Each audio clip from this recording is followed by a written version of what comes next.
we are, going to introduce our guest here. I'm going to let Gretchen do that. But, I've met you, Trevor, over the years a couple times, got a couple of your signed books in person. But it's so great to have you on our show here. And I'll let Gretchen give the rest, right? Absolutely.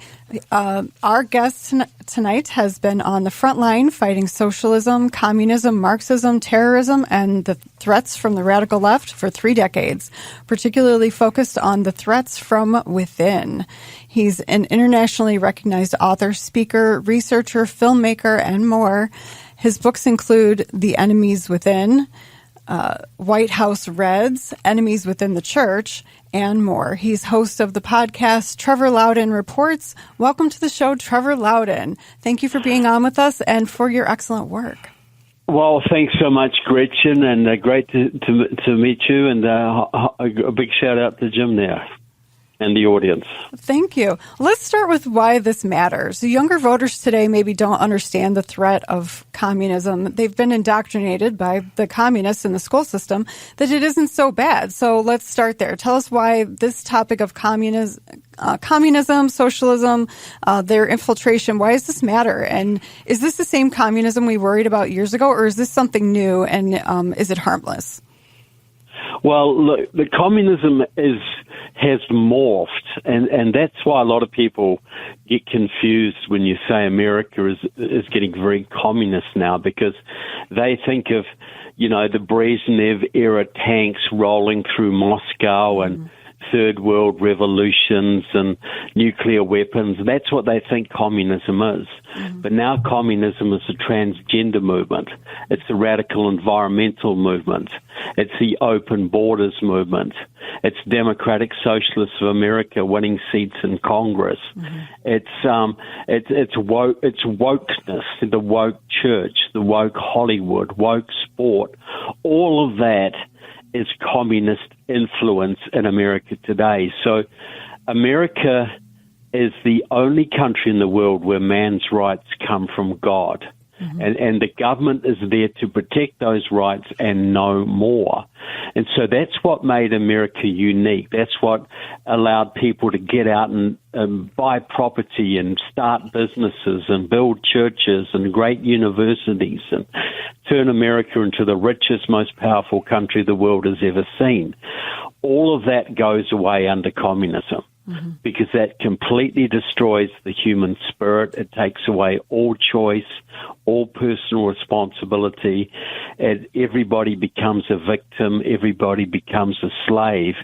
So, it matters more than any time in history because, America's great because America's free. America's free because America is godly.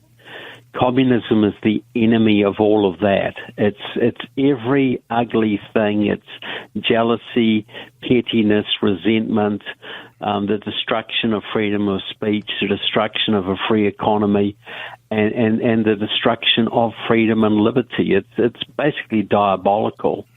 And these young kids who think freedom, communism, socialism is Bernie Sanders in a Che Guevara T-shirt, you need to go and spend 6 months in Venezuela scrounging around for toothpaste and toilet paper and getting a pound of chicken a month. And then they might start to realize what America could become. Absolutely. So you kind of started to go here, but you've pointed out that some of the policies that we see today are in fact driven by subversive, un-American ideologies. What are some of those policies that people should look for that would indicate communist influence or possibly being manipulated by the Chinese Communist Party?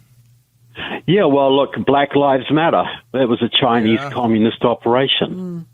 Wow. That was completely run by the Chinese Communist Party to stoke racial division and wreck America. Open borders, completely a communist policy which came into the Democratic Party through Democratic Socialists of America and Eliseo Medina. Medicare for all, otherwise known as socialized health care. That was started in Chicago by Quentin Young, a Communist Party member who became a doctor, then a member of Democratic Socialists of America, and was Barack Obama's personal physician. That's socialized medicine takes away all freedom of choice in medicine. And if you think don't know what that means, think of COVID, what we went through in COVID, but think of that on a permanent basis. Nice. What else? The transgender movement, the destruction of the family, the radical gay movement. These are all communist movements orchestrated by communist parties. The Green New Deal of Alexandria Ocasio-Cortez, which was part of basically Joe Biden's Inflation Reduction Act, that put trillions of dollars into green energy, all of it wasted. And that was designed solely to destroy the American energy sector, to destroy the American economy, to destroy the American military, so the Chinese would have less of a job to conquer us. So all of these major movements we see around us, there's communist roots to virtually all of them, from the Dakota Access Pipeline protests to the radical transgender ideologies, the woke sport, sports teams taking a knee to Black Lives Matter. All of that is orchestrated by the Chinese Communist Party and their local minions, and of course massive election fraud as well. That's also a communist-directed policy.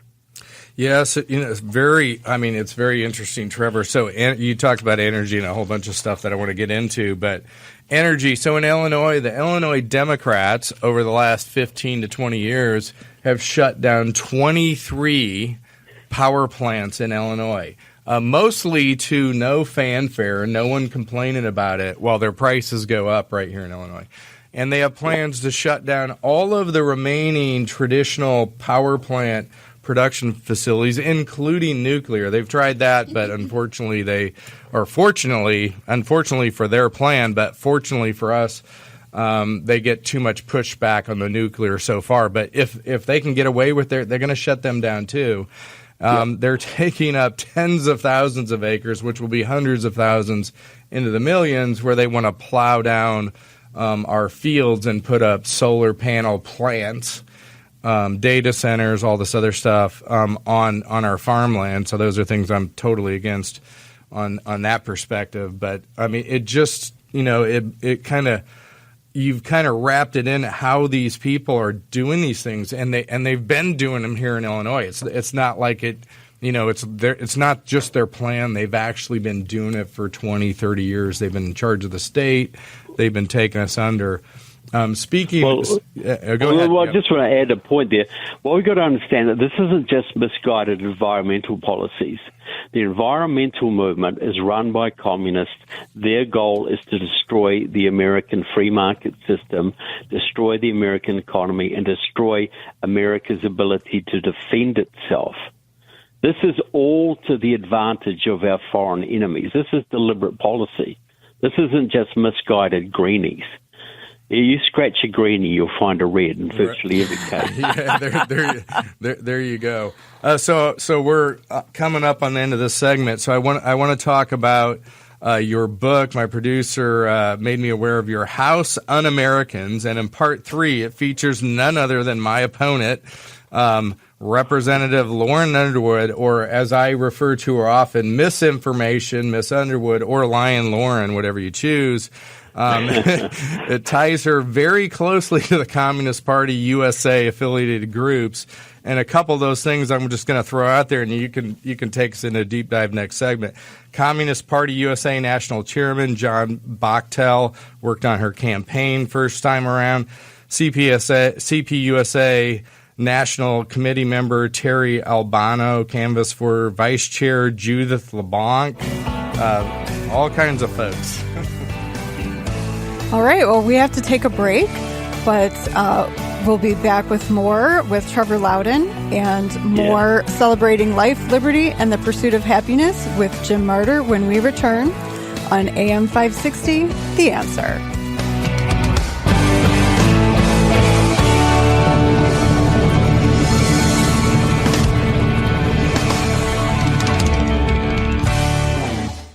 And I'm proud to be an American, where at least I show about faith, family, and freedom. You're listening to Saving the American Dream with Jim Martyr on AM 560. The Answer.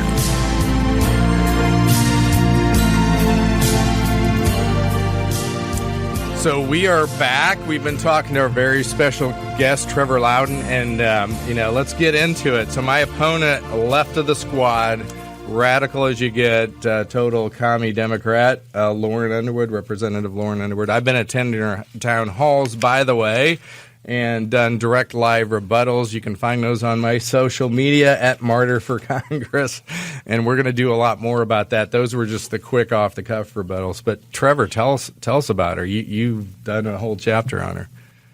Well, look, and as you well know, Jim, she's in the 14th district, and that was a Republican district for many years. Yes, it was. So, 50.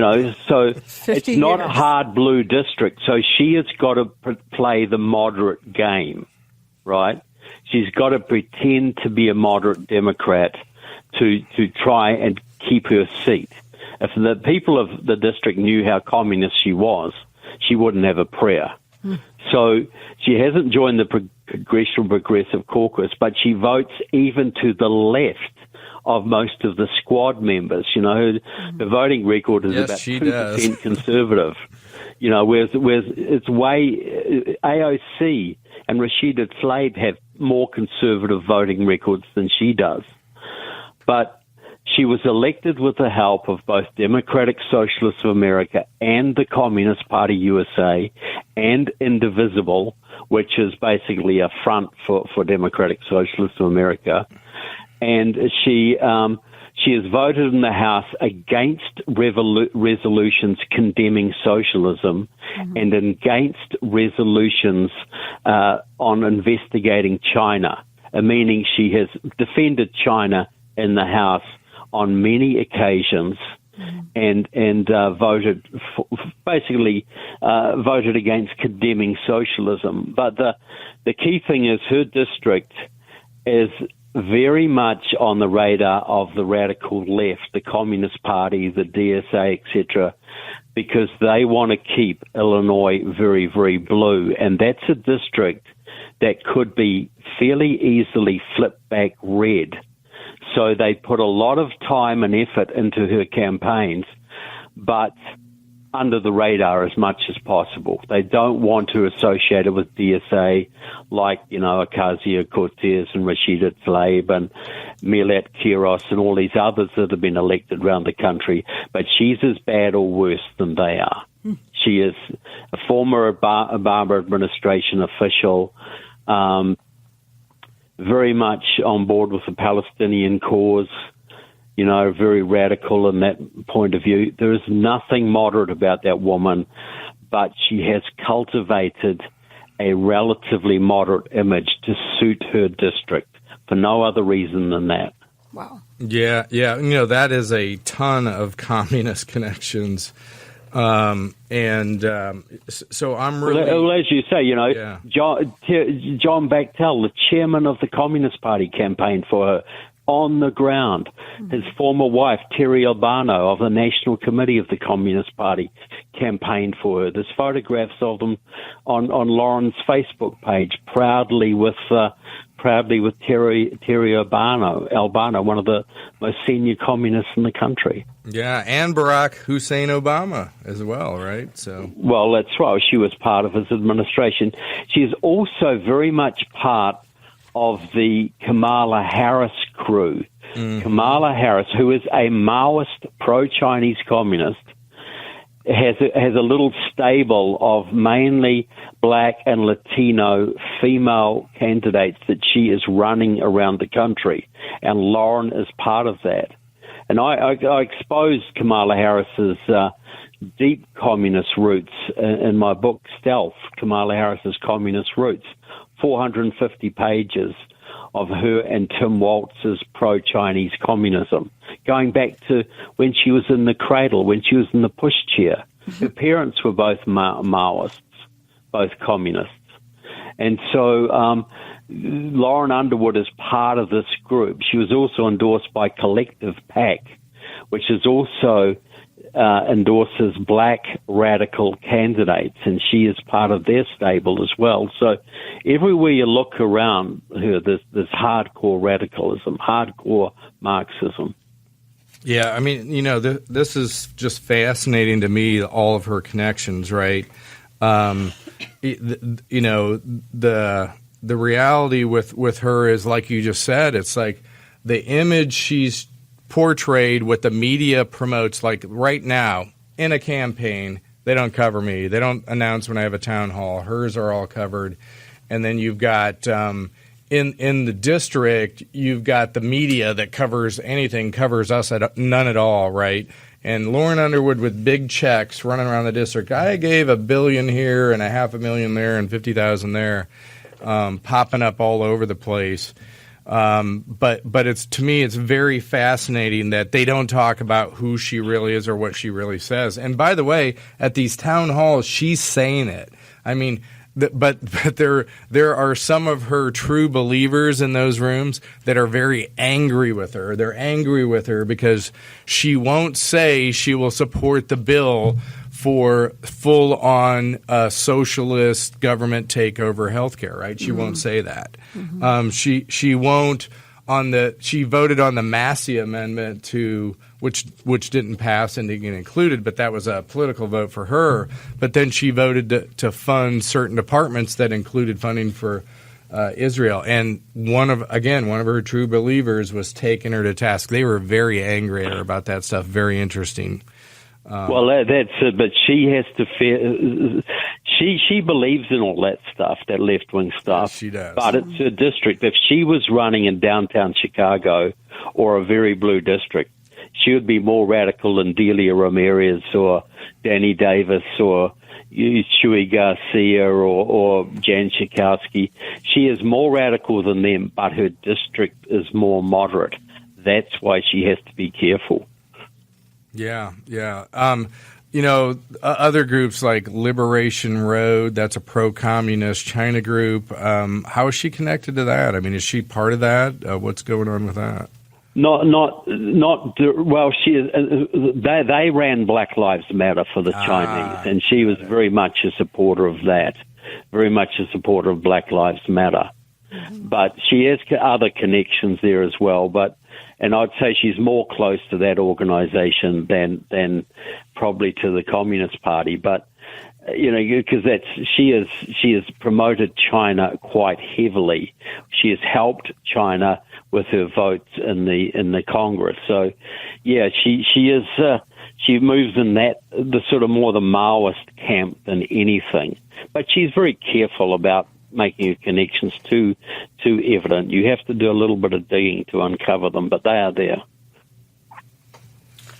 So you also did a book called Enemies Within the Church. Can you tell us a little bit about the failure? That was a movie. Oh, I'm sorry. Okay. Can you tell us a little bit about the failure of the church and the exploitation of the church by subversive organizations? Yeah, well, that's very interesting because, look, if the churches of today were the churches of the revolutionary times, we wouldn't have much of a problem, because the churches used to be the moral arbiter of the community. People used to look to the church. The politicians used to respect the church, even if they were drunkard, adulterers, and corrupt as heck. They still paid lip service, but that's gone now. So the churches have weakened over the last 60 years, mainly since the Johnson Amendment, when Senator Johnson, later President LBJ, introduced the Johnson Amendment, telling the churches they couldn't endorse candidates from the pulpit. Well, he did that in 56 or 55. A few years later, they took prayer out of schools. That was 64. Then in 1973, they passed Roe v. Wade. That was all very strategic. They had to neutralize the churches first. Right. But at the same time, starting in the 1920s, the Communist Party USA started to infiltrate all the mainstream Christian churches in America, from Catholic to Protestant to even the Mormons. And so that amped up again in the 70s to the point now where most of the mainstream churches are woke, and that means basically socialist, communist. Wokeism means socialist. Okay, we have to take a break, but we will continue our conversation with Trevor Loudon on Saving the American Dream with Jim Martyr. We are going to get our marching orders going forward, so don't go away. We'll be back with more on AM 560, The Answer. If you love life, liberty, and the pursuit of happiness, you're in the right place. More of Saving the American Dream with Jim Martyr on AM 560, The Answer. Well, we're back here with our special guest, Trevor Loudon. We're going to wrap up with him, but we wanted to get your thoughts on a couple things. One was at the end of the 2018 election, when Lauren Underwood was first elected, John Bachtel, the communist USA leader, said a bunch of things about the results of that election, and it's interesting how this parallels to today because they're still campaigning the exact same way. So he said things like, "This was a significant repudiation of white supremacy, of anti-immigration hate, of anti-Semitism." Interesting, because the Democrats are the party of anti-Semitism. I don't know. For the most part. Islamophobia, homophobia, misogyny, and the denial of the crisis climate. And they said it was also a repudiation of right-wing policies, including attacks on democracy. So what are your thoughts on that with respect to Lauren Underwood and the whole Democrat Party these days, right? Well, do you know what democracy means to a communist? Democracy means the will of the people. But who are the representatives of the people? The Communist Party are the representatives of the people. So democracy to a communist means communist rule. Mm-hmm. That's not what it means to us. Right. But that's what he's talking about there. So what he's basically saying, he's listing all those things: climate change, anti-health care, all this. These are all the Communist Party talking points. So they have flipped the narrative, saying anybody who believes in freedom is basically some kind of fascist. Mm-hmm. Anybody who believes in the American Constitution is anti-democratic. So this is how they twist things. This is how they've reframed the arguments. They changed the meaning of words. But so that was Bechtel basically saying that Lauren Underwood's election was a step forward for the Marxist movement, which it was. Absolutely. It took away a Republican seat and gave a seat to the communists, effectively. Now, you transpose this to the next election.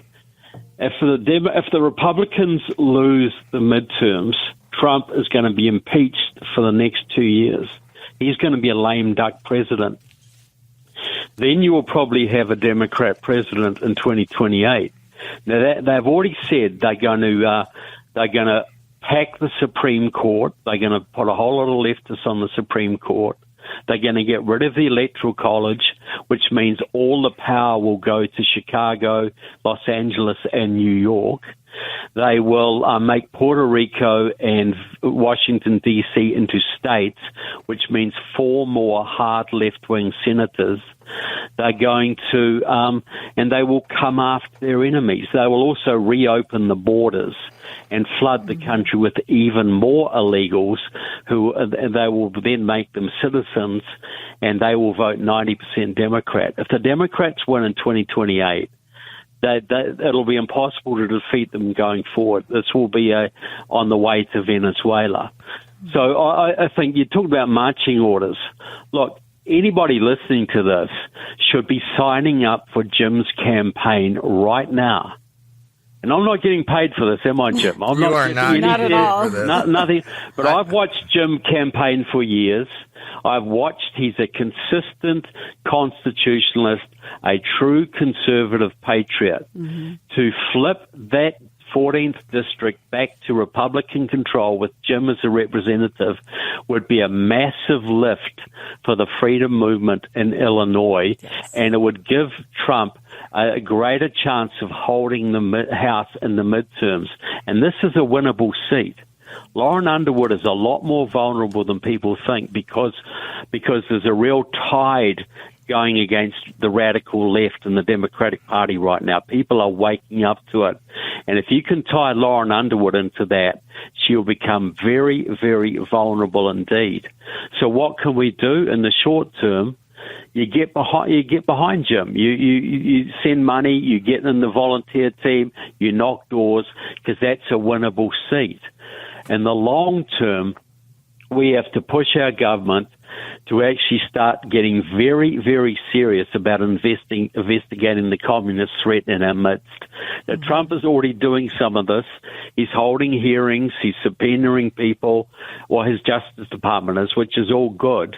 But that has to ramp up. But I think the immediate battle right now is the midterm elections. That should be 90% of our focus. And anybody listening to this, you have a great opportunity to do your country a great favor by getting behind Jim's campaign. It's right there in your neighborhood. You can door knock, you can phone bank, you can put up yard signs, you can go to town halls. You can do this for the next 3 months and make a real difference to the future of Illinois, the future of America, and give your grandchildren and children a better chance, a real chance. I'm not blowing smoke here. That's what you should be doing. All right. Well, I appreciate that so much. And, you know, when I win this, it's going to be a shockwave because nobody's counting on that. But we're going to do it. We have the most winnable seat in Illinois of all the 14 communists. Absolutely. And the tide is going against the left. You need to ride that wave. All right. Well, we appreciate you. More after the break. Guys. Thank you. More celebrating life, liberty, and the pursuit of happiness when we return. Stay right here on AM 560, The Answer.